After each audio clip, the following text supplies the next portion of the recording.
Jangan-jangan kita ini sekarang masuk di dalam era ini, era politik Al-Madinatul Jahilah ini, yaitu politik orang-orang bodoh. Saya hidup di era ketika polemik masih ada, dan saya memang ya sedikit punya keterampilan lah itu. untuk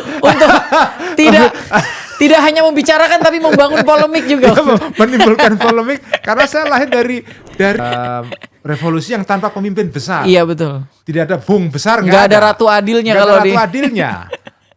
Karena begitu ada orang yang menganggap diri sebagai mullah atau bung besar atau panglima besar misalnya, langsung di cancel. Ya lu siapa lu? Kita semua sama. Tingkatan-tingkatan ilmu dalam filsafat tradisional, politik itu paling rendah. Paling rendah. Ya.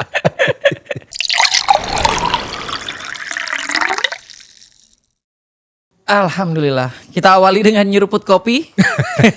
Gus Ulil. Assalamualaikum warahmatullahi wabarakatuh. Selamat datang kembali di The Authority. Forum Lesehan Authority ya? Forum Lesehan Authority. Wah, ini kita sudah berapa tahun ini ya? Setahun ya? Lumayan ya? Lumayan setahun. Saya baru 3 episode nih Gus. Ya. Kemarin saya japri Ari sama Budi. Bud, mental model pada saat bertemu sama Gus Ulil itu berbeda. Kalau mereka bisa bertemu sebagai liberated human being yang boleh berkomentar apa saja. Saya ketemu Gus Ulil nih kayak santri ketemu kiai. Mau nyanggah aja rasanya menyalahi kitab Ta'limul Muta'alim yang saya pelajari di pesantren. Tapi harus ada begitunya. Jadi ada wawancara yang suasananya seperti kiai santri. Jadi saya bilang, jadi ini kalau begini suasananya kayak wawancara pada saat bulan puasa. Saya bilang ke Budi, saya nggak sanggup motong Mas Ulil dengan bilang, tapi Mas, itu nggak mungkin. Kita akan ini, Mas Ulil ya. Kita tidak akan mendiskusikan politik hari ini, ya. Karena tadi ada satu statement menarik dari Mas Ulil bahwa topik-topik yang coba kita angkat dan kita diskusikan sama teman-teman adalah topik yang evergreen, yang kira-kira long lasting dan bisa terus menjadi momen refleksi bersama lah, berkaitan dengan pemikiran dan fenomena atau situasi yang ada hari ini. Ya, saya setuju aja. Kadang-kadang saya juga bosen ngomongin politik. Meskipun politik itu salah satu passion saya sebetulnya. Artinya kesukaan saya terhadap politik baik sebagai ide maupun sebagai aksi atau tindakan. Meskipun politik sebagai ide lebih menarik bagi saya karena saya kan lebih dekat kepada profil sebagai orang yang suka ide lah, suka gagasan itu. Tapi politik sebagai aksi saya juga tertarik. Tapi begini, kalau di dalam hierarki ilmu-ilmu tradisional, marotibul ulum atau tingkatan-tingkatan ilmu dalam filsafat tradisional, politik itu paling rendah. Paling rendah ya. Paling rendah karena dia hanya merupakan terjemahan dari sesuatu yang ada di hulu. Jadi politik itu baru bisa bekerja kalau ada hulunya, ada gagasannya, ada ideologinya, ada konsepnya. Nah, konsepnya itu bukan di politik, tapi di ilmu-ilmu yang ada di sebelum politik. Kalau dalam tradisi pengajaran filsafat di dalam dunia Islam klasik, yang itu sebetulnya merupakan kelanjutan dari tradisi serupa dalam lingkungan peradaban Yunani sebetulnya. Itu sebelum orang belajar politik, itu dia harus belajar dulu ilmu-ilmu yang merupakan hulu. Pertama adalah ilmu mengenai ilmu cara berpikir atau logika. Ilmu logika dulu. Ya, logika. Kemudian ilmu yang berkaitan dengan angka-angka atau aritmetik ya, ya angka-angka. Kemudian setelah itu ilmu-ilmu yang terkait dengan benda-benda yang bisa dilihat, yang kasat mata seperti ya benda-benda fisik, itu yang dipelajari dari ilmu fisika. Setelah fisika kemudian nanti baru masuk ke ilmu-ilmu yang bersifat metafisika. Bahkan metafisika ini sebelum politik ya? Sebelum politik, karena merupakan hulu dari politik. Jadi metafisika itu di dalam ilmu-ilmu filsafat tradisional atau di dalam filsafat tradisional itu isinya dua. Ada filsafat pertama, yaitu filsafat mengenai soal ketuhanan. Kemudian yang kedua adalah, filsafat pertama filsafat mengenai soal wujud, ontologi. Kemudian setelah itu baru bicara mengenai filsafat ketuhanan. Nah baru setelah selesai ini semua, jadi belajar mengenai soal aritmetika, bagaimana cara memahami bilangan-bilangan. Kemudian memahami logika, mengalami fisika, baru masuk ke metafisika. Metafisika di sini ada ontologi, ilmu tentang keberadaan, tentang kahanan kalau dalam bahasa Jawa. Terus kemudian ilmu mengenai ketuhanan. Setelah ini selesai semua dipelajari, baru masuk ke ilmu politik. Nah politik itu ilmu yang sifatnya praktis. Operasional dari hulu tadi. Dari hulu itu. Nah makanya kalau politik tidak didasari oleh ini semua, ilmu-ilmu yang hulu ini, maka ini politik berbahaya. Oke. Kalau dalam bahasa seorang filosof Muslim klasik yang hidup pada abad 10 Masehi namanya Al-Farabi, politik yang dilakukan, dipraktekkan tanpa dasar-dasar tadi itu di hulu ini itu politik otoriter yang kemudian menimbulkan atau melahirkan apa yang disebut dengan Al-Madinatul Jahilah, kota orang-orang bodoh. Kota orang-orang bodoh. Lawan dari Al-Madinatul Fadilah, kota yang mulia. Kota mulia itu kota yang diatur oleh orang-orang yang bijaksana, karena dia sudah belajar tadi itu, belajar hulunya sudah selesai. Matematika, logika, fisika, metafisika. Baru setelah itu belajar etika ini cara berperilaku praktis, baru setelah itu politik. Politik itu terakhir ya. Jadi politik yang membawa maslahat itu harus politik yang didasari oleh kebijaksanaan. Nah tanpa itu maka politik ini akan melahirkan negara atau masyarakat atau kotanya orang-orang bodoh. Al-Madinatul Jahilah itu artinya kota yang tidak dikuasai oleh sistem yang adil. Yang dalam bahasa Al-Farabi tadi disebut dengan Al-Madinatul Jahilah, ignorant atau city of ignorance. City of ignorance, yaitu orangnya abai dan ya orangnya bodoh.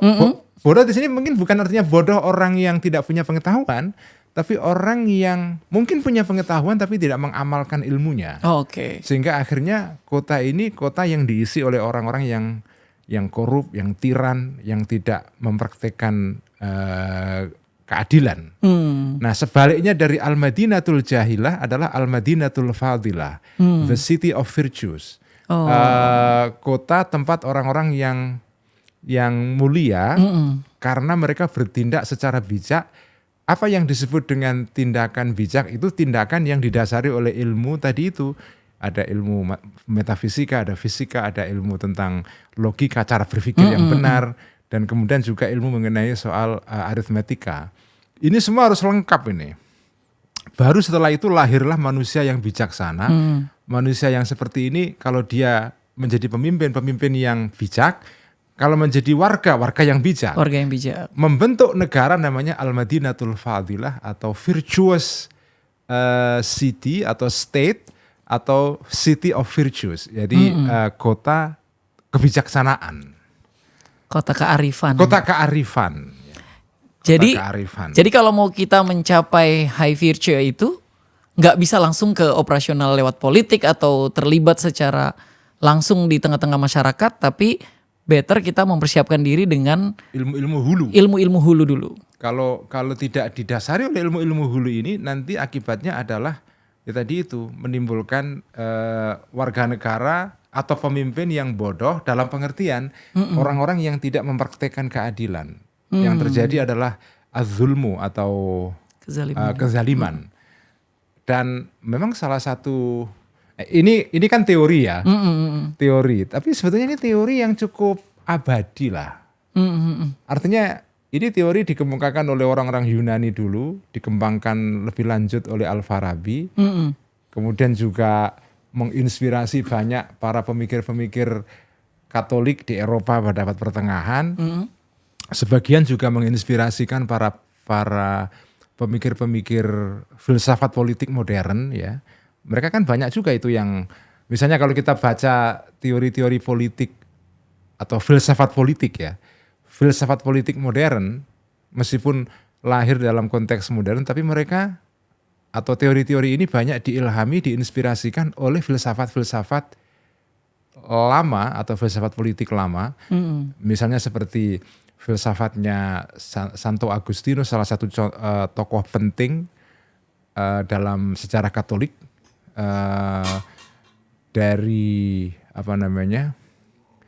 dari daerah yang sekarang itu namanya negara Tunisia. Tunis. Dari Afrika ya, Santo Agustinus. Maghrib berarti ya? Maghrib ya, daerah Maghrib.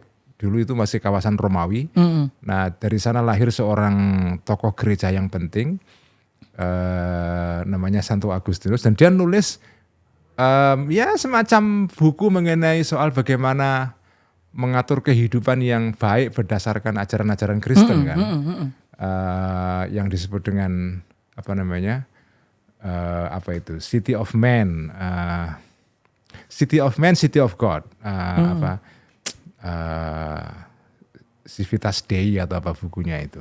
Nah intinya adalah politik itu hilir. Hilir. Total politik itu dihilir. Dihilir. Authority di hulu. Authority di hulu. Jadi Budi sama Ari itu dihilir itu. Dihilir. Jadi kita tarik ke hulu dulu agar suasana penonton total politik juga tahu landasan-landasan. Landasan-landasan ilmunya. Ilmunya. Iya Mas, ayo kita tarik ke hulu tapi sebelum kita tarik ke hulu mungkin lihat fenomena hari ini relevansinya sama keadaan anak muda. Saya baca salah satu jurnal tertulis gini, universal values commonly more acceptable than religious literature. Nah kalau itu terjadi di kalangan anak-anak muda hari ini, di mana kebanyakan orang kalau ngomongin soal high virtue dan sebagainya itu pasti pakai value universal, bukan value keagamaan. Mas Lil ngelihat fenomena ini fenomena baru, misalnya kalau melihat tadi hierarki pengetahuan yang tadi Mas Lil jelaskan, atau ini sebenarnya fenomena yang udah lama? Ini fenomena sebetulnya sudah pernah dibicarakan dulu oleh Cak Nur.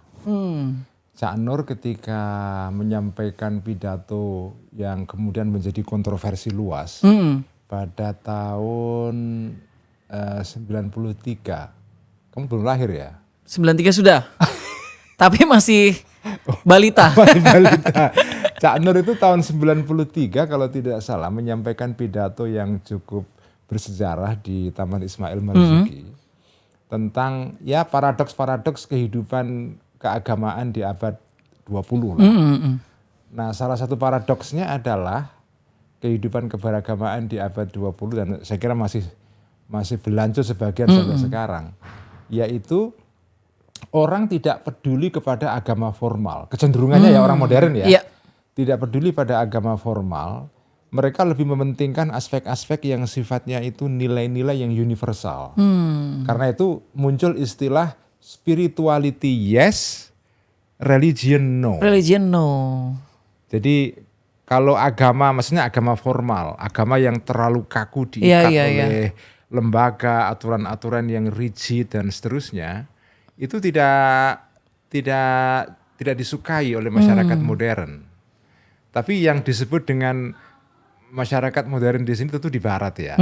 Kalau di dunia ketiga seperti di Indonesia mungkin agak sedikit beda. Atau terlambat. Biasanya di sana duluan baru kita bisa juga mengikuti. Bisa juga dibilang begitu. Nah, jadi di masyarakat barat ada tendensi, ada kecenderungan orang emoh atau tidak mau atau ogah dengan agama yang formal dan lebih suka dengan nilai-nilai yang universal tadi itu. Ya anak-anak muda sekarang sebagian memiliki kecenderungan seperti itu. Ini gejala yang sudah pernah diulas oleh Cak Nur pada. Dan waktu itu bukan prediksi ya, tapi sudah mulai gelombangnya. Sudah mulai dan Cak Nur sebetulnya mendasarkan analisisnya itu kepada observasi yang dibuat oleh penulis populer Amerika namanya John Naisbitt ya. Ya dia melihat ada tren-tren besar abad 20. Nah, salah satunya itu. Formalisasi itu termasuk dalamnya yang organized religion itu ya? Agama yang dilembagakan. Agama yang dilembagakan. Itu makanya faith in God itu naik, trustnya naik, tapi meyakini bahwa agama itu adanya di ruang privat, tidak ada di ruang publik. Jadinya semangat untuk terlibat dalam organized religion itu jadi rendah banget. Jadi rendah, itu yang mungkin dihadapi oleh Nahdlatul Ulama, Muhammadiyah dan semua ormas-ormas keagamaan hari ini nggak? Kalau di Indonesia mungkin agak sedikit beda keadaannya. Ada gejala serupa di sini seperti itu di kalangan Gen Z yang di perkotaan terutama ya. Iya, mungkin mereka sebagian tidak semua. Nggak suka di label ya? Ya, tidak suka pada label, tidak suka kepada formalitas agama, simbol-simbol yang terlalu kaku. Mereka lebih menyukai nilai-nilai, lebih menyukai spiritualitas itu. Nah, termasuk salah satu sebab kenapa ada semacam keemohan atau keengganan, ketidaksukaan kalangan manusia modern terhadap agama yang terorganisasi, yang terlembaga, itu karena gejala kekerasan atas nama agama, yaitu yang disebut dengan ekstremisme agama ya, atau religious extremism. Ya kebetulan kalau di era saat ini yang menjadi fokus telaah itu adalah Islam, karena ada beberapa peristiwa kekerasan yang mengatasnamakan Islam, Islam. Misalnya yang paling terkenal kan pemboman 9/11 ya? 9/11 itu, 2 menara kembar di New York. Nah setelah itu kan muncul ini, ya gelombang-gelombang tindakan-tindakan kekerasan di sejumlah negara Muslim. Termasuk kita juga pernah mengalami gejolaknya itu ya? Gejolak itu dan menjadi korban. Ada bom Bali 1, bom Bali 2, ada Marriott. Apalagi itu banyak itu.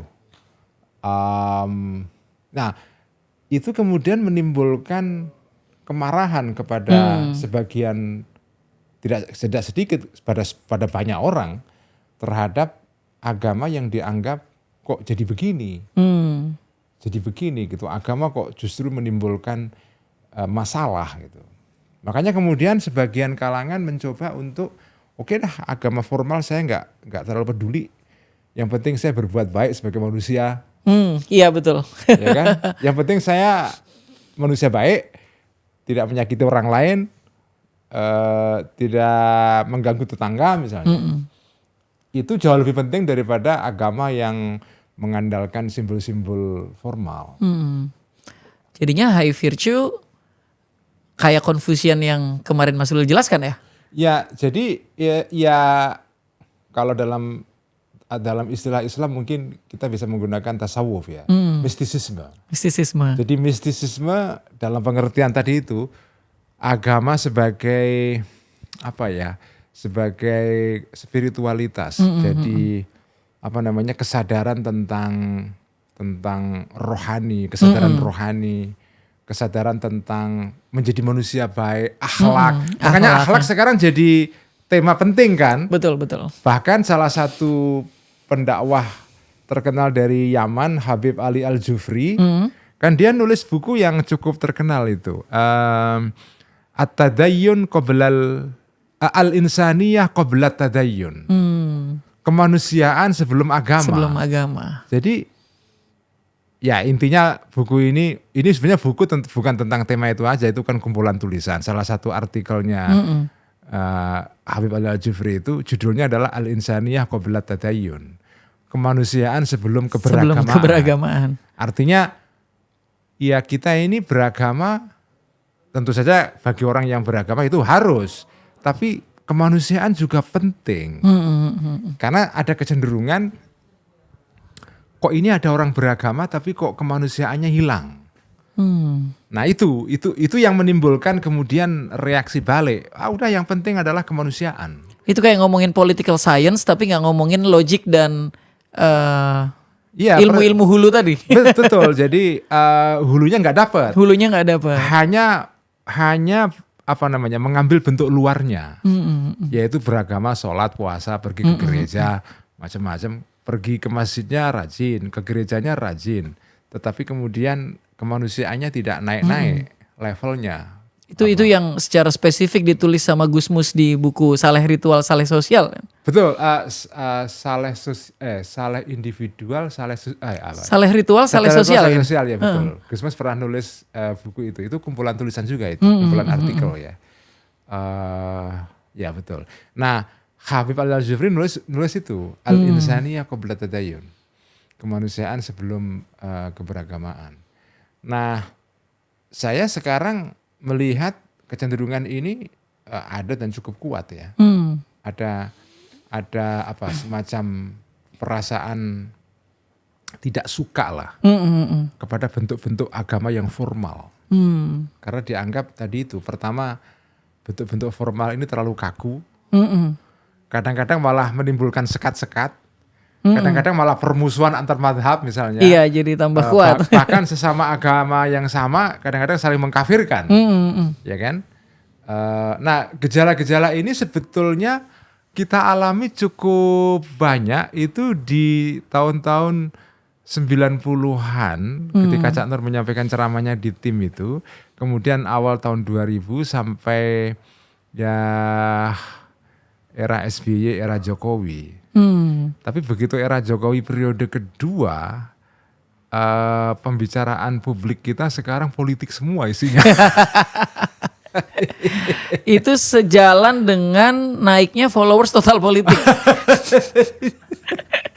Jadi sekarang ini kalau kita bicara politik itu orang yang berkerumun mendengarkan banyak. Banyak, betul. Ya, tapi kalau membicarakan hal-hal yang lain itu nggak menarik perhatian kan. Jadi nggak tahu memang sekarang ini, dan ini tidak hanya di Indonesia, di mana-mana sebetulnya, bukan hanya di Indonesia, di mana-mana, di Barat juga begitu, di Eropa, di Amerika. Influencer politik juga jadi ramai ya, misalnya Charlie Clark yang kemarin baru terbunuh itu juga dalam posisi yang salah satu influencer politik yang tapi begini, luar biasa. Ya mungkin kalau membuat perbandingan ya, saya melihat ya perdebatan di dalam percakapan politik di Indonesia, ya sebagian menarik, misalnya soal reformasi Polri itu kan penting ya, itu pembicaraan yang menarik.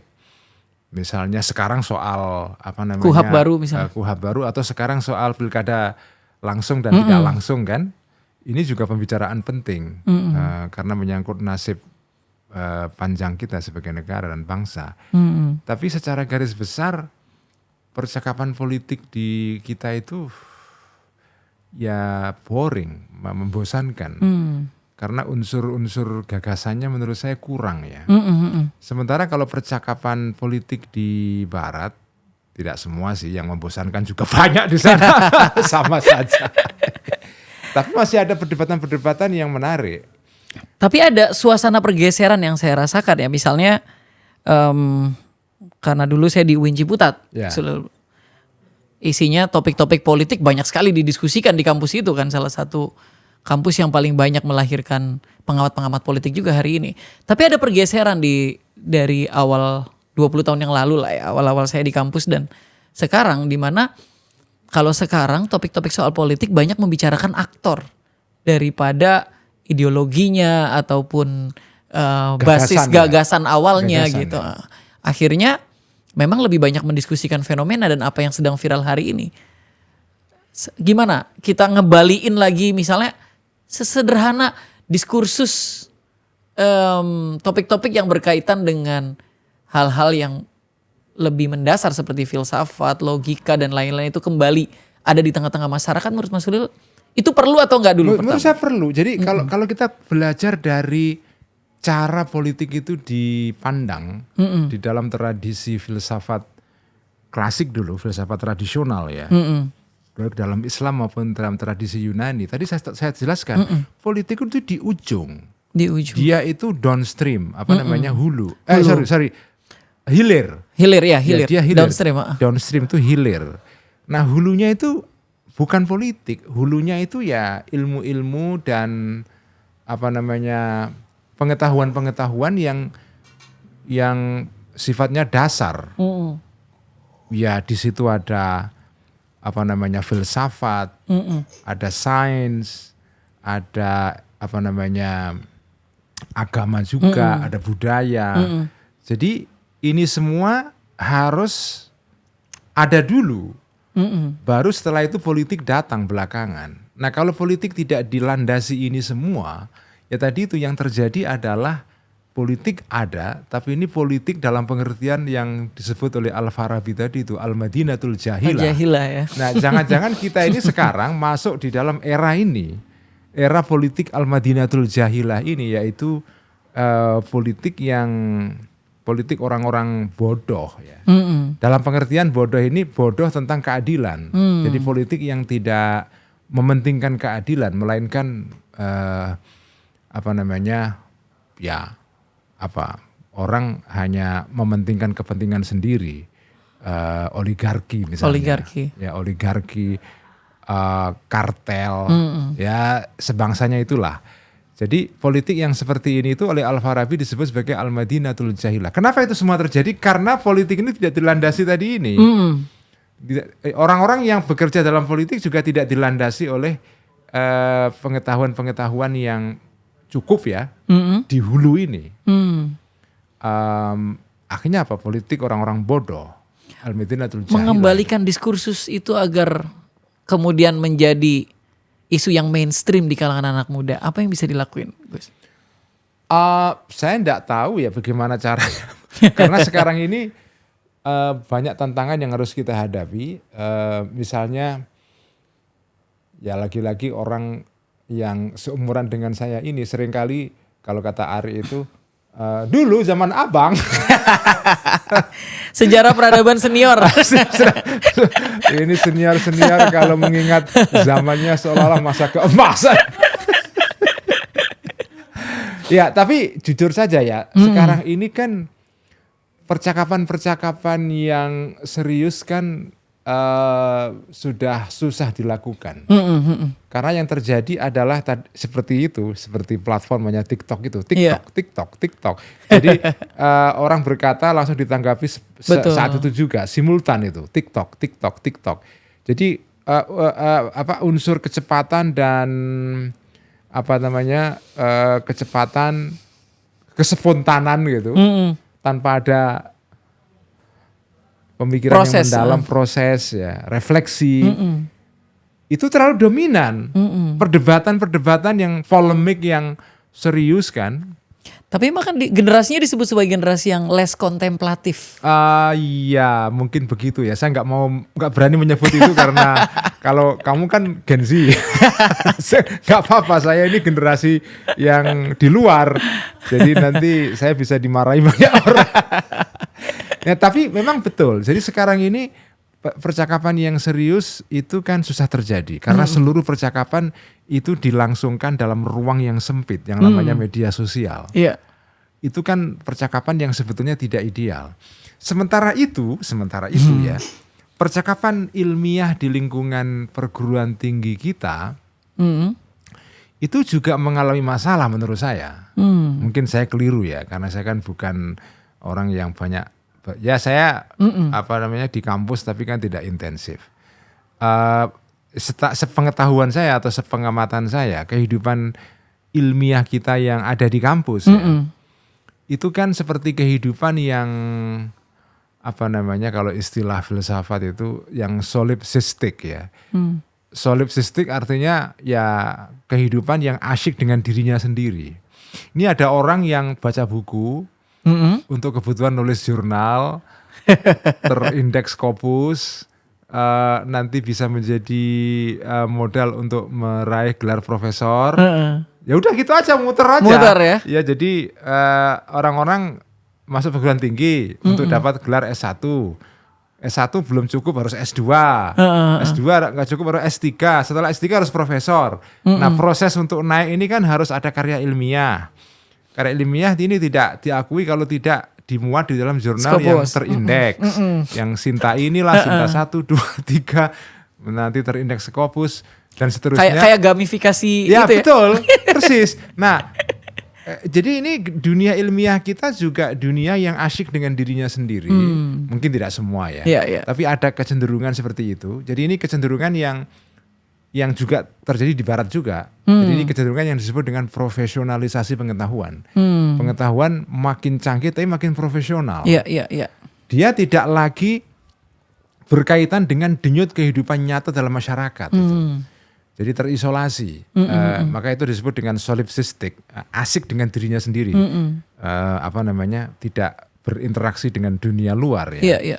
Jadi perguruan tingginya seperti itu, publiknya sendiri cenderung bercakap-cakap dalam ruang terbatas yang namanya media sosial yang sempit sekali ruangnya.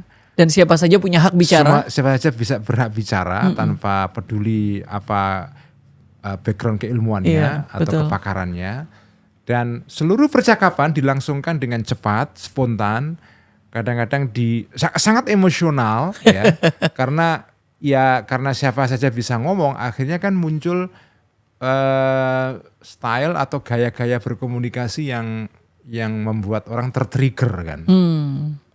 Nah, ini semua menciptakan suasana sosial yang tidak mendukung, kondusif untuk terciptanya percakapan yang kritis, yang ilmiah. Betul. Tapi juga misalnya gini, sekarang ini ada ribuan jurnal yang lahir dari perguruan tinggi kita.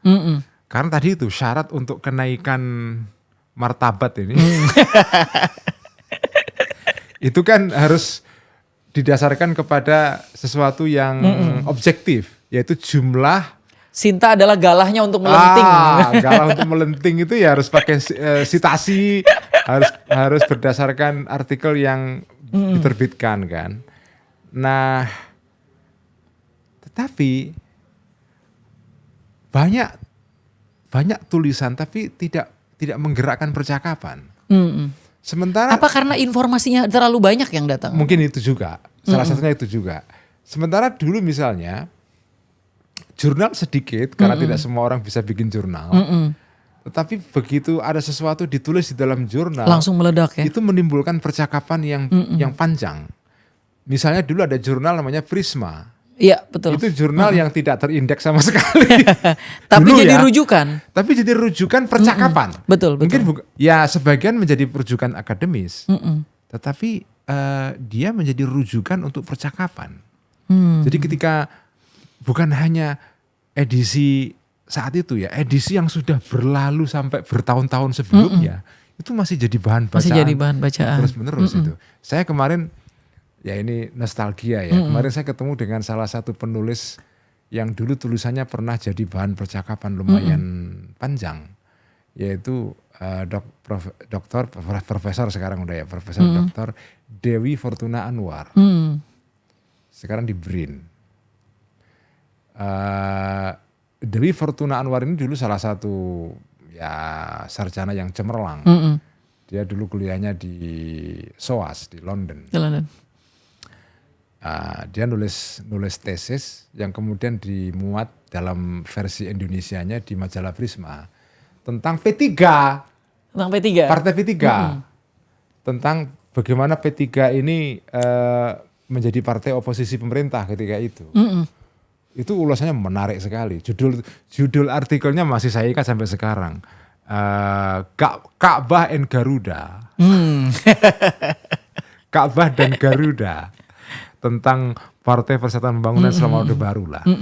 Itu artikel dibaca banyak orang, dipercakapkan ya, ditanggapi, dikutip. Wah, citasinya udah banyak sekali itu.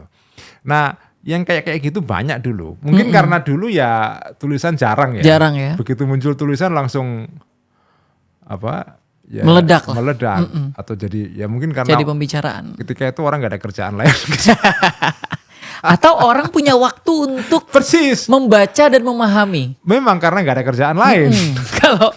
Kalau sekarang di banyak ya, kalau misalnya ada wacana di sosial media yang kemudian hadir, itu buru-buru melakukan validasi dari pengetahuan yang dapat. Buru-buru validasi. Betul, tanpa proses pencernaan yang Persis. panjang tadi karena less kontemplatif tadi. Jadi ya situasi sosial kita sekarang ini dari sudut percakapan ilmiah yang di Indonesia ya agak kurang menggembirakan sebetulnya ya, agak kurang menggembirakan.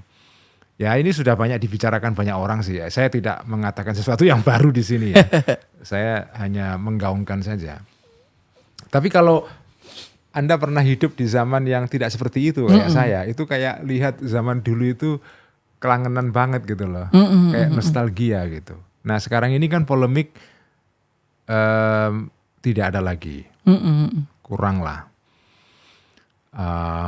Polemik itu kan menandakan adanya suatu percakapan yang serius ya. Betul, betul. Nah sekarang ini ada percakapan yang rame, tapi tadi itu berlangsung di media sosial yang tapi kan tidak mendalam, isinya hanya tiktokan begitu. Dan tiktokan dalam tradisi ilmiahnya juga jadi berkurang karena rata-rata melakukan sitasi dan saling mendukung. Saling mendukung dan saya sendiri juga tidak melihat ada percakapan ilmiah yang panas saya kutip ya di lingkungan perguruan tinggi kita. Ada misalnya ada ya contoh. Kalau di Amerika dulu, ya ini contoh negara lain. Iya. Mungkin gak fair juga membandingkan diri kita dengan Amerika. Tapi sekedar contoh, dulu ada artikel yang terkenal sekali yang ditulis oleh seorang political scientist ya. Dari Harvard namanya Samuel Huntington. Tahun 92 atau 93-an ya. Judulnya Clash of Civilization ya kan. Artikel wajib anak UIN. Waduh, itu kita terbit itu menggoncangkan dunia dan ilmiah. Setiap pemikir mau membantah dengan sudut pandangnya masing-masing. Persis. Misalnya ada yang nulis lagi ini bukan Clash of Civilization tapi Clash of Ideology. Ya. Ada lagi yang nulis Clash of Religion bukan Civilization gitu ya masing-masing. Ya, jadi nah yang seperti itu kan ya mohon maaf kita tidak melihat di dalam percakapan ilmiah di perguruan tinggi kita. Betul. Jadi rasanya saya belum pernah menemukan satu makalah ilmiah yang men-trigger perdebatan. Iya. Karena dia membawa gagasan yang provokatif tanda kutip ya. Provokatif yang positif. Nah provokasi gagasan yang menimbulkan polemik sekarang ini itu rasanya sudah nggak ada. Iya. Makin berkurang. Kita dulu pernah ngalami beberapa polemik. Iya. Beberapa polemik yang terkenal dulu polemik tentang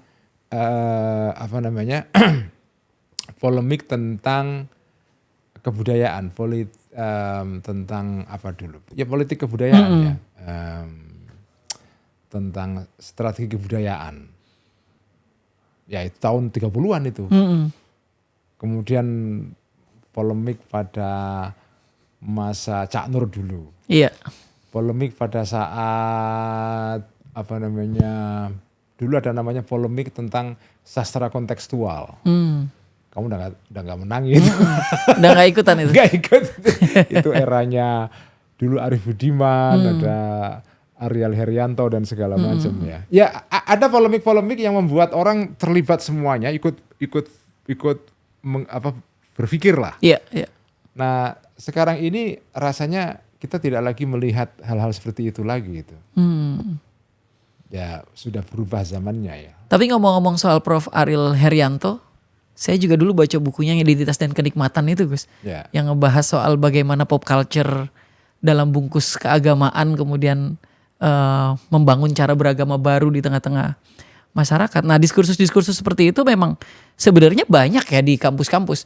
Kayak misalnya mereka mau mencoba membaca fenomena berdasarkan landasan-landasan pengetahuan yang mereka punya. Tapi apakah kampus sebagai sebuah otoritas pengetahuan juga lagi menurun kadar kemampuan untuk amplifikasi informasinya? Gini, atau menurut saya ada juga gini, kecanggihan teoritik di kampus-kampus kita mungkin naik ya.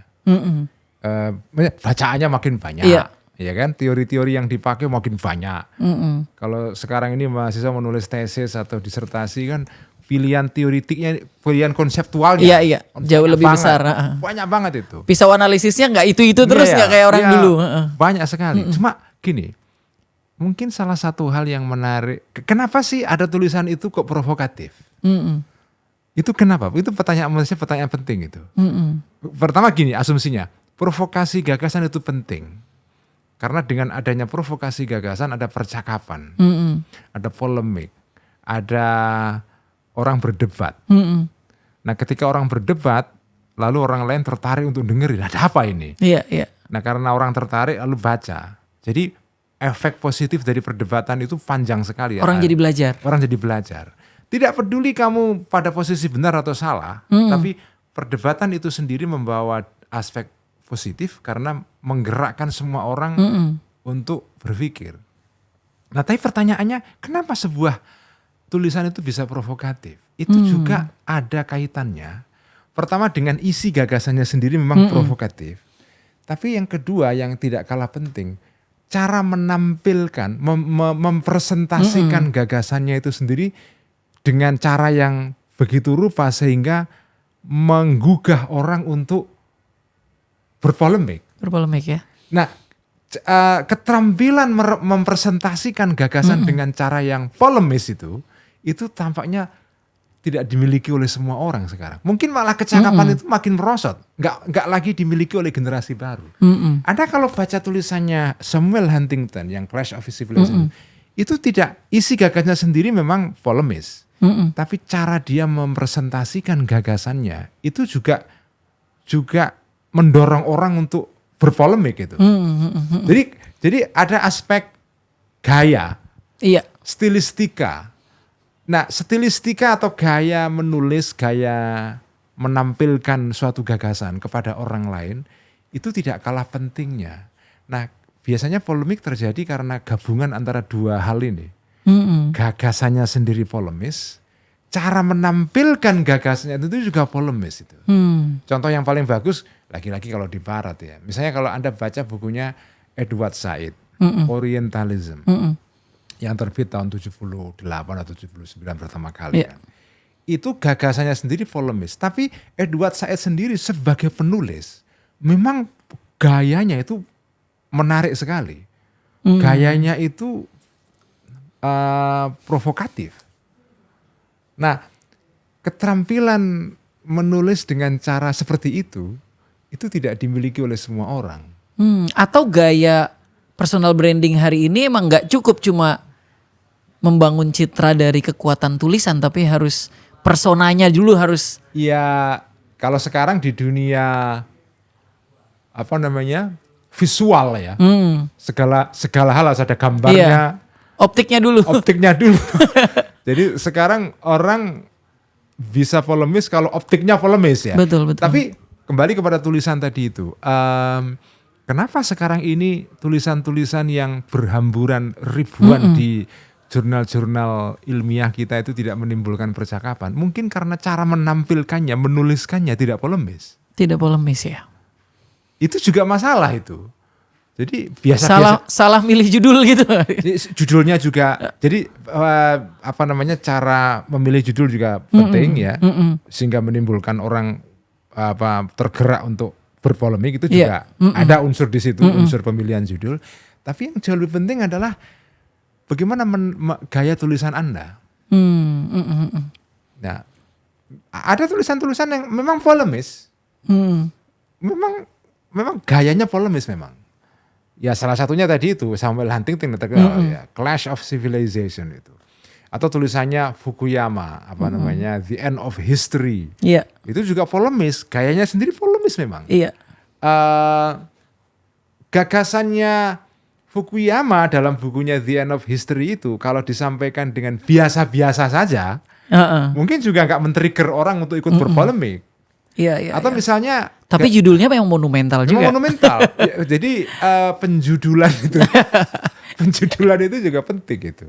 Nah, saya melihat, mohon maaf ya kalau saya baca artikel-artikel ilmiah, mungkin karena memang ditujukan untuk kalangan akademis, itu memang ya tidak dari awal tidak menarik perhatian untuk membaca terus gitu kan.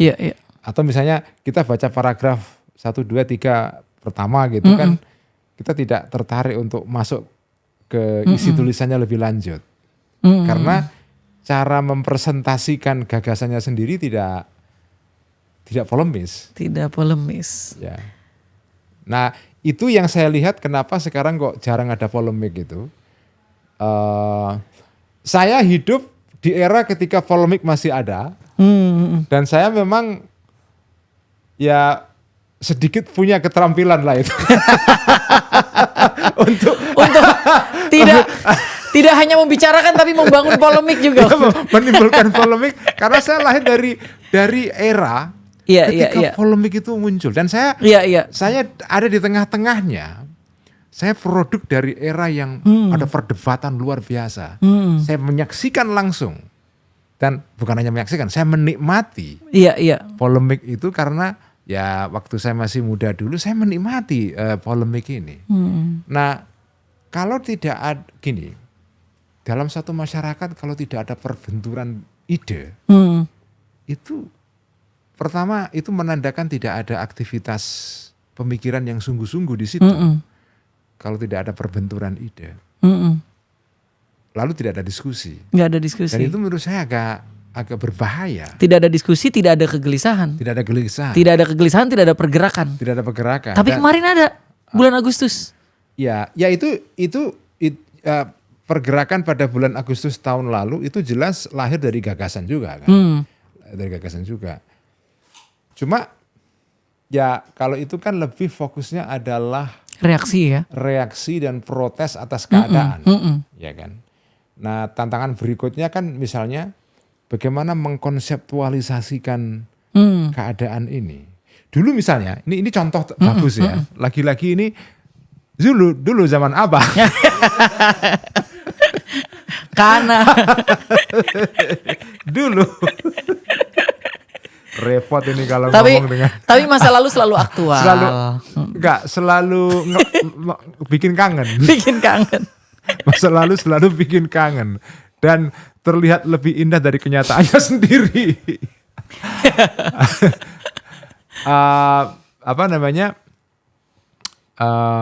Apa tadi kita ngomong soal ya. Jadi dulu itu polemik itu memang ya bermula dari gagasannya sendiri polemis, tapi kemudian dikemukakan dengan cara yang memang merangsang orang untuk berpolemik. Sekarang tidak membuka ruang diskusi. Ruang diskusi. Sekarang tidak terjadi hal itu. Nah, apakah kita bisa mengembalikan masa lalu? Ya mungkin tidak lah, nggak bisa ya. Ya kita sudah hidup di zaman yang berbeda. Cuma kembali kepada peristiwa Agustus tahun lalu itu tantangannya kan bagaimana mengkonseptualisasikan. Nah dulu zaman Orde Baru dulu, zaman ketika perlawanan terhadap Orde Baru begitu luar biasa terjadi melalui gerakan mahasiswa, terutama gerakan para intelektual, para aktivis ya. Nah pada saat itu ada satu kerangka konseptual yang dipakai oleh banyak aktivis ketika itu untuk menjelaskan situasi politik pada saat itu, yaitu kerangkanya adalah civil society versus negara. Vis-a-visnya jelas. Vis-a-visnya jelas. Jadi masyarakat sipil vis-a-vis atau berlawanan berhadapan dengan negara. Itu kerangkanya. Dan kerangka ini bukan kerangka sembarangan karena kerangka ini kerangka yang mula-mula kerangka teoritis yang dirumuskan oleh para sarjana-sarjana ilmu politik berdasarkan pengalaman di negeri-negeri lain di Amerika, Eropa Timur dan segala macam ya. Tapi kemudian itu teori ini menjadi kerangka penjelasan untuk melihat kenyataan di dalam masyarakat itu. Nah, ya mungkin sudah berubah zamannya. Tapi saya tidak melihat hal itu sekarang. Iya, iya. Ketika peristiwa Agustus tahun lalu, ya aksinya penting. Saya tidak mengatakan aksi pada bulan itu tidak penting. Penting ya. Ada korban driver Gojek, segala macam. Tapi gimana kerangka konseptualnya itu? Karena gini, kerangka konseptual itu mungkin dianggap tidak penting karena yang penting aksinya. Iya. Tapi tanpa kerangka konseptual, Anda tidak bisa membangun gerakan yang solid baik secara teori, konseptual maupun secara aksi. Dan bisa berumur panjang. Jadi sebagai sebuah historical block akhirnya belum tentu sustain. Nah, istilah tadi yang Anda pakai historical block itu kan istilah teori, itu kan teori. Konsep itu. Konsep, betul. Dari Gramsci misalnya ya. kan. Nah, kayak gitu nggak ada itu. Itu nggak ada. Iya. Jadi gini, orang kita itu tidak bisa sebagai manusia kita ini tidak bisa bercakap-cakap kalau tidak ada alat untuk bercakap-cakap. Karena manusia pada dasarnya adalah manusia yang ngomong. Iya. Manusia itu adalah makhluk yang berkomunikasi. Tradisi tutur. Tutur ya, berkomunikasi. Makanya di dalam ilmu logika tradisional yang dikembangkan dalam Islam, laki-laki itu ya mewarisi Yunani. Kan definisi manusia itu kan al-insanu hayawanun natiqun. Manusia itu definisinya adalah makhluk hidup yang berbicara. Tapi sebetulnya maknanya adalah berpikir. Berpikir kemudian diungkapkan dalam pembicaraan. Nah, kalau Anda tidak punya alat untuk bercakap-cakap, maka Anda nggak bisa bercakap-cakap. Anda nggak bisa ngomong. Nah, alat percakapan yang paling sederhana adalah bahasa. Bahasa kita sudah punya. Tapi ada bahasa kedua, yaitu yang disebut dengan bahasa konseptual.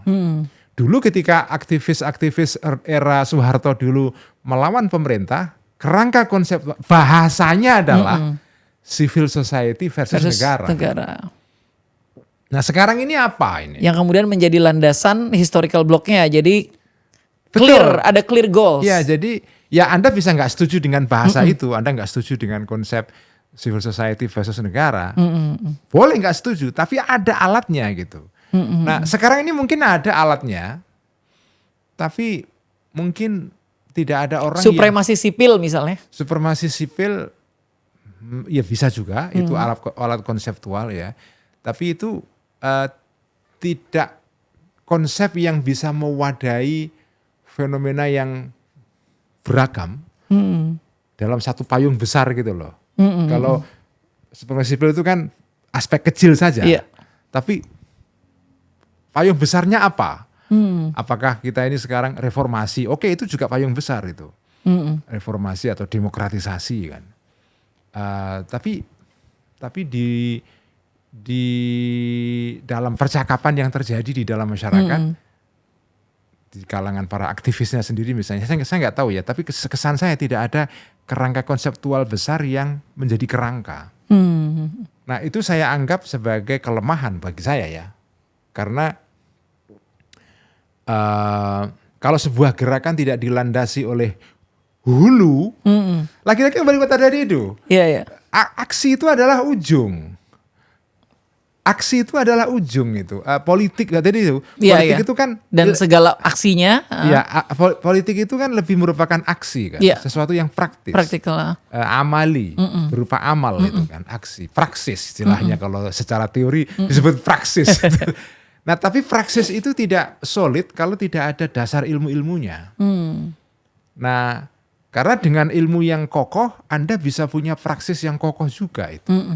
Nah, kerangka konseptualnya ini, ya menurut saya nggak ada. Ataupun ada tapi tidak ada kerangka konseptual yang cukup meyakinkan dan menjadi alat untuk menganalisa bareng-bareng. Mungkin saya mendeteksi ya, salah satu sebabnya adalah karena terlalu banyak teori. Terlalu banyak teori. Iya kan? Waduh, sekarang ini Masya Allah buku itu berlimpah-limpah ya. Teori, ini mau teori yang mana yang dipakai kan? Akhirnya ya sama dengan banjir informasi dalam sektor-sektor yang lain menimbulkan kebingungan. Teori mana yang mau dipakai sekarang nih coba? Apa yang mau dipakai coba? Siapa yang punya otoritas untuk melakukan Persis. kurasi terhadap pengetahuan? Itu juga. Siapa yang berhak untuk mengkurasi, yang punya otoritas. Apalagi sekarang ini kita hidup di era yang tidak menyukai otoritas. Iya betul. Ya kan, kalau ada orang Bias of authority ini. ya, kalau ada orang misalnya sok otoritatif, akan diinya-inya, akan dihina-hina. Wah, apaan sih lu? Emang lu siapa? Kok tiba-tiba kepengen menjadi juri gagasan gitu. Iya. Sekarang kan semangatnya, ya kita sekarang hidup di dalam, ya sebut saja sekarang kita ini hidup di dalam era ekstrim egalitarianism. Mungkin ini istilah nggak tepat ya egalitarianisme yang ekstrim. Semangatnya itu adalah segala hal harus setara gitu. Iya. Nah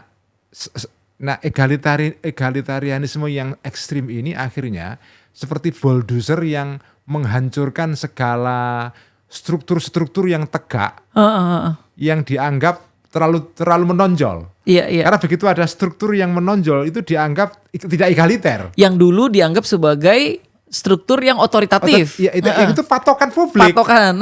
Nah, karena semangat egalitarianisme yang ekstrim saat ini runtuh. ini diruntuhkan semua. Begawan agama runtuh kan? Runtuh. Gak ada harganya. Begawan sastra runtuh. Begawan sastra Sudah lama. runtuh. Sudah lama. Begawan Profesor. Profesor. Akademisi, udah. Setiap minggu sekarang ada profesor. Betul. Iya, jadi sekarang ini kita hidup di dalam suasana yang egaliter ekstrim. Semangatnya ya, mungkin kenyataan sosialnya tidak ada, tetap ada hierarki. Ada kelas, ada orang yang kelas atas, kelas bawah, ada kenyataan sosialnya. Tapi kesadaran modern sekarang ini, kesadarannya ya, itu kesadaran egalitarianisme yang ekstrim. Terlalu ekstrim ya. Itu dideteksi atau ditandai dengan tadi itu. Orang tidak suka kalau ada orang sok menonjol. Iya. Makanya sekarang ini misalnya revolusi misalnya. Itu revolusi yang tanpa mullah. Iya. Ya kan? Revolusi yang tanpa pemimpin besar. Iya betul. Tidak ada bung besar. Nggak ada ratu adilnya kalau di. Ratu adilnya. Karena begitu ada orang yang menganggap diri sebagai mullah atau bung besar atau panglima besar misalnya, langsung di cancel. Lu siapa lu? Kita semua sama. Nggak ikut berjuang, cuma ikut ramenya aja. Ya, revolusi yang dengan mullah, hanya dengan tokoh simbolik yang menonjol ya. Itu kan terakhir kan revolusi Iran. Iya. Itu tahun 79. Setahu saya setelah revolusi Iran tidak ada revolusi lagi yang pakai mullah. Iya. Yang pakai pemimpin besar yang menjadi kiblat semua kelompok. Relatif ya. Kalaupun ada sifatnya junta militer dan ngambilnya pemimpin militer paling kan tinggi itu ya. Bukan revolusi. Kalau junta militer kan bukan revolusi. Tapi revolusi yang terjadi setelah revolusi Iran, misalnya yang disebut dengan revolusi warna. Revolusi warna di Ukraina, revolusi warna di mana-mana, termasuk di Indonesia kemarin ada Pink Revolution, kan? Iya. Revolusi Pink itu. Brave Pink Hero Green. Nah, itu revolusi-revolusi warna yang terjadi di tahun-tahun 10 tahun terakhir ini kan. 10 tahun terakhir inilah, itu kan revolusi warna semua itu. Itu tidak ada pemimpinnya. Oh ya, revolusi Cukup punya common platform itu nggak cukup ya untuk common platform pun tidak ada. Common platformnya warna tadi, semiotik ini. Semiotika warna. Nah, kemarin saja kita lihat misalnya Agustus tahun lalu itu merumuskan platform aja kesulitan. Karena semua kelompok ingin membawa platformnya. Iya. Sehingga yang terjadi kemarin adalah platformnya begitu banyak sekali, karena itu hanya koleksi dari berbagai aspirasi. Iya, yang akhirnya 17+8 itu ya. 17+8 itu dan ya memfasilitasi aspirasi. Tapi nggak bunyi kan? Iya betul. Karena platform yang bunyi adalah platform yang sederhana. Nggak semua orang nerima Ferry Irwandi dalam mulahnya tuh nggak semua terima, betul. Nggak diterima. Jadi revolusi-revolusi yang terjadi beberapa waktu terakhir, dekade terakhir ya. Itu ya revolusi-revolusi tanpa mullah, tanpa pemimpin besar. Kenapa seperti itu? Karena kita memang hidup di dalam era yang menekankan pentingnya egalitarianisme. Kesamaan itu loh. Iya. Kita semua sama derajat ini. Iya. Kelihatannya itu indah tapi sebetulnya problematis. Dalam diskursus perdebatan yang terlalu egaliter di ruang digital itu, Mas Dul, saya pernah baca salah satu jurnal, saya lupa siapa yang nulis, tapi ada bahasa never underestimate stupid people in large groups. Artinya kalau dalam diskursus yang beredar itu banyak figur-figur yang sebenarnya non otoritatif ikut bicara, bisa jadi kebenaran yang diterima oleh publik adalah kebenaran yang dibangun oleh ya tadi Al-Madinah Al-Jahilah tadi ya. Nah, kalau di dalam ruang publik yang terbuka, ya mungkin iya ada orang-orang yang kelihatannya mungkin tidak punya gelar gelar yang cemerlang gitu ya, gelarnya berderet-deret. Mungkin dia punya pendapat yang bagus, atau bahkan lebih bagus daripada orang yang bergelar akademik maksudnya kan. Tapi tetap pada akhirnya kita butuh kepakaran, butuh orang yang terlatih di dalam sistem tertentu untuk berpikir, yang itu menjaga supaya tidak terjadi tidak terjadi semacam situasi chaos. Semua orang bisa berpendapat, kita nggak ngerti bagaimana cara menyeleksinya.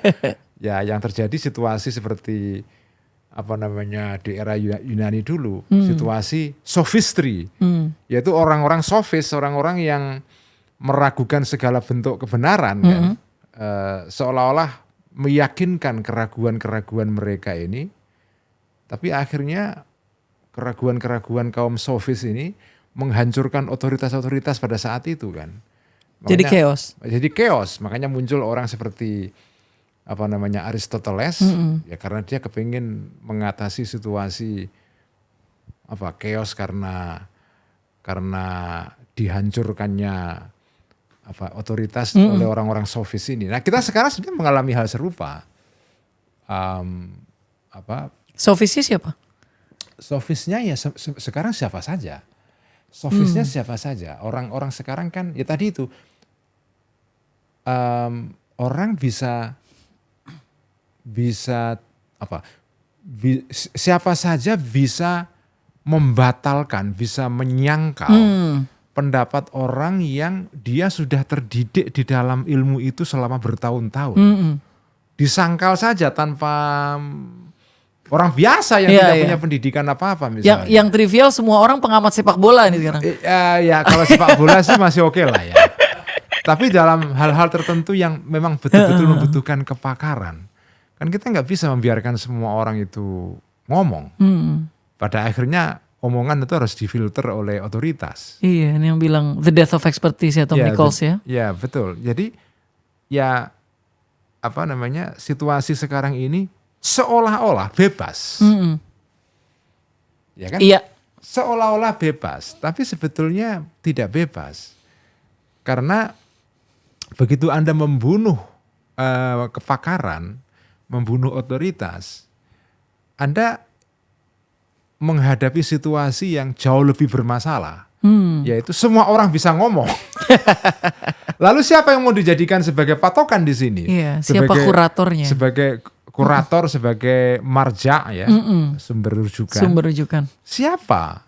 Nah, situasi tanpa mullah ini itu juga tidak kalah problematis dibandingkan dengan adanya mullah tapi yang misalnya terlalu mengendalikan ruang percakapan misalnya. Memang mullah yang otoriter juga berbahaya. Ada abuse pasti. Ya ada abuse ya. Tapi situasi tanpa mullah jauh lebih problematis. Minimal kalau ada mullah orang bisa bertanya. Minimal ada sesuatu yang menjadi patokan relatif bersama lah. Ya, tapi begitu nggak ada mullah, nggak ada pemimpin besar, maksudnya tidak ada rujukan yang otoritatif ya. Lalu kalau di Jawa itu ada istilah kepaten obor. Kepaten obor itu artinya adalah orang kehilangan lampu. Kehilangan cahaya. Jadi the death of expertise, matinya kepakaran itu menimbulkan situasi kepaten obor. Orang nggak tahu mana Gelap. rujukannya, betul. Iya kan? Gelap. Yang dalam surah Al-Baqarah digambarkan Khotamallahu ala qulubihim. bukan itu. Ada ayat lagi yang menarik di bagian pertama Al-Baqarah ya. Mathaluhum kamathalil ladzi istawqada naran falamma adha'a lahum masyaw fi wa idza azlama 'alaihim qamu. Walau Jadi sya'allah. situasi orang yang hidup di dalam kegelapan tanpa ekspertis itu kalau Betul. pakai Kalau pakai analogi itu. sekarang ya. Itu seperti orang yang digambarkan dalam surah Al-Baqarah itu. Orang yang berada dalam malam yang gelap, hujan. Ini hari-hari ini kita mengalami itu. Malam gelap, nggak ada lampu listrik mati. Kemudian hujan deras. Kemudian kita nggak bisa jalan karena nggak lihat jalan. Begitu ada kilat. Iya. Kilat lalu Kelihatan. sebentar. Seret. Nah, ini jalan sebentar. lagi. Gelap lagi, kilat lagi, jalan sedikit lagi. Begitulah situasi yang the death of expertise itu. Yaitu kita dalam kegelapan gak bisa jalan. Kenapa gak bisa jalan? Karena ya kalau kita mau jalan kemana? Jalan kemana? Kita juga gak yakin arah yang akan kita tempuh ini benar atau tidak. Jadi situasi tanpa mula atau tanpa kepakaran itu situasi gelap sebetulnya. Dan itu membingungkan. Jauh lebih berbahaya daripada situasi ada mulah, tapi mulahnya ini mungkin sedikit otoriter. Karena nanti akan dianggap cult atau patronase dan ya. pengkultusan. Nah itulah, ya itu ya ini kita sekarang ini menganalisis situasi Lebih reflektif ini. keadaan kita sekarang ini. Ya saya sih berharap. Tapi ini kan seolah-olah nada pembicaraan saya kan negatif ya. Tapi di segi lain kita juga menyaksikan banyak hal-hal yang luar biasa menggembirakan sekarang ini terus serang ya. Jadi kita nggak boleh juga omongan itu terlalu gelap juga. Iya. Kalau dalam tasawuf Islam, dalam mistisisme Islam itu kan ada al-khauf, ada Ar-Raja. Ada kecemasan tapi juga ada harapan. Ya hal-hal yang baik yang timbul karena media sosial juga banyak. Banyak sekali, saya juga menikmati. Keterlibatan anak muda. Ya betul lah. Ya, jadi mengkritik begini tidak berarti meng-cancel atau menegasikan maslahat-maslahat positif yang kita nikmati dari media baru. Tapi ini penting untuk mengajarkan anak muda huluisasi. Sekarang hilirisasi semua ini kan. Ini huluisasi betul. Jadi kita huluisasi, ya. Kita ngajak anak-anak muda untuk memiliki dasar yang kuat dulu sebelum kemudian terlibat. Tapi keinginan untuk terlibat tuh tinggi banget di kalangan anak muda. Ya dan itu bagus. Iya itu bagus at some point. Ya. Tapi kalau ini operasional misalnya dalam bentuk politik yang praktikal. Tidak didasari oleh dasar yang solid yaitu juga tadi itu bisa menimbulkan situasi al-Madinatul Jahilah. Tadi ya, Henry Jenkins tuh punya teori namanya participatory culture itu kalau di salah satu contoh yang dia buat adalah ini unik misalnya. Orang-orang yang suka Harry Potter itu yang disebut sebagai Dumbledore's Army itu Harry Potter itu kan whenever he sees evil in society itu kan dia mau melakukan perubahan. Ada Voldemortnya yang kemudian dijadiin musuh bersama. Nah sekarang salah satu leading organization yang fokus ke human rights issues adalah orang-orang yang menyukai Harry Potter di UK sana di Inggris. Itu dia jadiin contoh sebagai participatory culture. Artinya landasan ideologis, landasan teoritis bisa jadi sesuatu yang kita anggap trivial. Misalnya gara-gara menyukai salah satu tokoh tertentu, kemudian bergerak bersama untuk melakukan perubahan gitu Mas. Itu hal yang masih kita bisa anggap positif juga atau enggak? Sangat bisa. Misalnya kalau contoh di Indonesia yang lebih update ya up to date itu. Ya ini menggunakan contoh anak-anak Abah misalnya. Iya. Anak-anak Abah, misalnya pendukung Anies Baswedan dalam pemilu kemarin, itu kan banyak menggunakan simbol-simbol kebudayaan pop Korea. Bener gak? Iya. ya kan? Iya, iya. Jadi kebudayaan pop itu menjadi salah satu semacam cultural marker, penanda budaya. Jadi dan kebetulan pendukungnya Ganjar jarang yang pakai itu. Atau pendukungnya Prabowo juga jarang. Tapi yang pendukung-pendukung, saya nggak tahu ya, mungkin saya salah. Tapi kesan saya ketika saya melihat percakapan medsos terutama yang di X, di Twitter ya, selama pemilu terakhir kemarin di Indonesia, itu ada gejala menarik, yaitu simbol-simbol K-pop, Korean pop culture ini, sebagai penanda budaya kelompok-kelompok yang mendukung kelompok tertentu dalam kontestasi politik. Itu juga menarik. Jadi dengan kata lain, budaya pop pun bisa mengandung unsur politik gitu loh. Iya, iya. Tidak seperti yang kita kira bahwa kebudayaan pop itu apolitis, nggak peduli kepada situasi misalnya. Mungkin ada unsur itu juga, tapi ternyata kebudayaan pop juga mengandung unsur-unsur tanda kutip kritis, unsur-unsur pembebasan, unsur-unsur emancipatori, membebaskan dari struktur yang tidak adil misalnya. Itu juga ada itu. Atau pop culture ini sastra baru yang kemudian sisa perlawanan adanya di pop culture. Dulu kan sastra yang dianggap perlawanan itu kan Pramudia. Serius sekali. Iya. Bumi manusia gitu manusia. Kan. Ini sekarang enggak. Sekarang ini simbol-simbol kebudayaan pop justru menjadi simbol-simbol perlawanan. Perlawanan ya. Seperti Brave Pink Hero Green itu persis, kan warnanya pastel. Warnanya pastel. Enggak bold gitu ya. Ya itu kan warna Korea. Warna Korea dan girly. Girly, betul. Iya kan? Kecewek-cewekan. Benar gak sih? Betul. Sangat girly sekali. Jadi ya dengan kata lain fenomena budaya tidak tunggal lah ya. Dia bisa mempunyai banyak kemungkinan. Mungkin di satu pihak di situ ada unsur-unsur kebudayaan pop, di dalamnya ada unsur-unsur konservatif dalam pengertian tidak kritis kepada status quo. Iya. Tapi tidak semua. Dalam kebudayaan pop juga ada unsur-unsur yang kritis kepada atau bisa dipakai sebagai alat kritik terhadap status quo misalnya. Kayaknya pop culture nih bisa kita jadiin satu topik tersendiri nih. Bisa, sangat bisa banget. Dulu majalah Prisma, lagi-lagi majalah Prisma. Karena saya tumbuh di dalam Gen Z ini rujukan model majalah Prisma nih apa ya sekarang ya? Prinsipil ekonomi kayaknya bukunya Ferry Irwandi yang baru ini. Atau Yuval Noah Harari. Sapiens. Semua nonton Sapiens, semua baca Sapiens. Atau misalnya sudah nonton Avatar yang ketiga? Sudah ya? 3 jam. 3 jam 17 menit apa? Ya. Ya menurut saya ini kan tontonan yang merupakan bagian dari kebudayaan pop kan. Tapi kan ya pesan perlawanan politis, itu. Perlawanan kan. Mulai dari Avatar 1 kan. Sampai Avatar 3 itu isinya adalah perlawanan. Musuhnya adalah keserakahan ya. Ya lebih spesifik lagi kapitalisme. Kapitalisme. Musuh-musuhnya kapitalisme. Tapi kan paradoknya ini film-film yang dibuat atas dasar kapitalisme. Betul.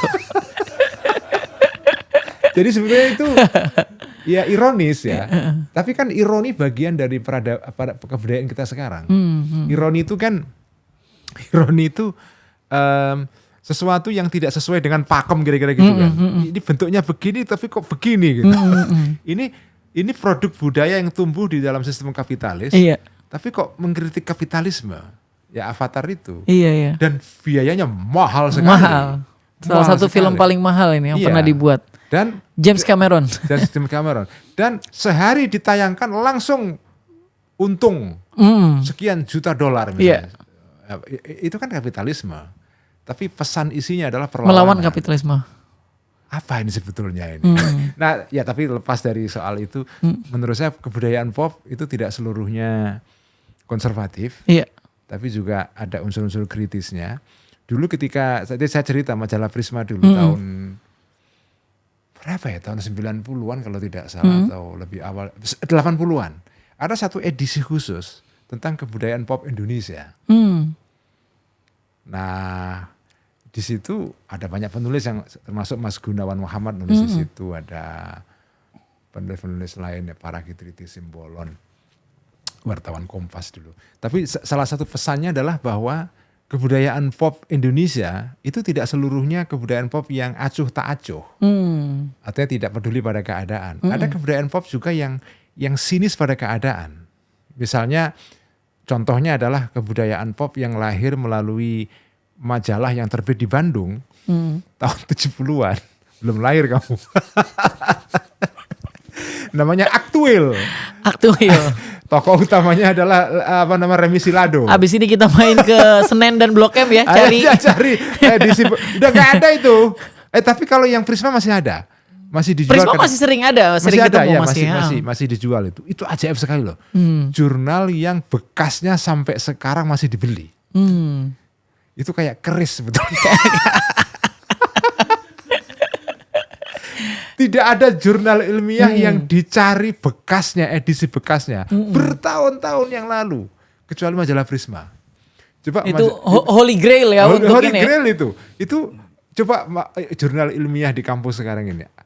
Jangankan edisi bekasnya, edisi barunya aja mungkin males yang baca. Ini Prisma ini, ya Allah. Saya dulu ketika saya masih mahasiswa, itu pekerjaan saya kalau saya kan kampus saya di Salemba. Selesai kuliah, sering sekali habis kuliah karena nggak punya uangnya hanya untuk beli majalah kan. Dari Salemba kita jalan kaki ke Kuitang atau Pasar Senen yang bagian belakang itu. Kita nyari ke toko-toko buku bekas. Yang kita kejar adalah edisi Prisma yang lampau. Karena murah, harganya 1.500, 2.500. Seperti yang Rangga dan Cinta lakukan. Ya betul dalam film nyari AADC kan, AADC 1. AADC 1. Jadi itu menakjubkan. Nah dulu ada edisi Prisma mengenai kebudayaan pop. Nah salah satu ulasannya kalau tidak salah Parakitri atau siapa, dia nulis kebudayaan pop kita itu sebetulnya cukup peduli kepada situasi politik. Salah satunya adalah novel yang ya salah satunya majalah Aktuil itu yang terbit di Bandung oleh Remi Silado yang melahirkan genre puisi namanya puisi beling. Kemudian ada novel-novel yang juga kritis. Misalnya novel-novelnya